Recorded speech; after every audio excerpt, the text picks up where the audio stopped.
Hii ni fridge kama unavyoiona.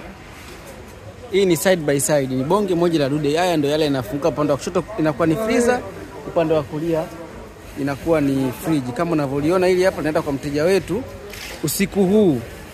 Anaitwa Joyce David. So ametuungisha leo tarehe 27 mwezi wa 10. Na sisi tumempa warranty ya miaka 3 kuanzia tarehe 27 mwezi wa 10 2025 mpaka tarehe 27 mwezi wa 10 2028. Lakini cha ziada ni kwamba givenall.com tumempa guarantee. Guarantee tumempa mwaka mmoja. Nini maana guarantee? Guarantee ni kwamba endapo atapata shida yoyote basi tutaweza kumpa friji nyingine ndani ya huo mwaka mmoja. So usipoteze pesa yako. Don't risk your money. Tuachie sisi tukupe guarantee. Hamna mtu anayetoa guarantee isipokuwa givenall.com pekee. So karibuni sana, tunapatikana njia panda mtaa wa Ndanda na Muhonda, na kama unavyoona hii hapa. So kama unahitaji TV, unahitaji chochote, givenall.com ndio mahala sahihi pa kuweza kununua kwa sababu tunatoa guarantee. Karibuni sana, iwe ni usiku mchana, delivery zinaenda kwa wateja. Karibuni sana, naitwa Mr. Future, mkurugenzi wa kampuni givenall.com. Karibuni sana.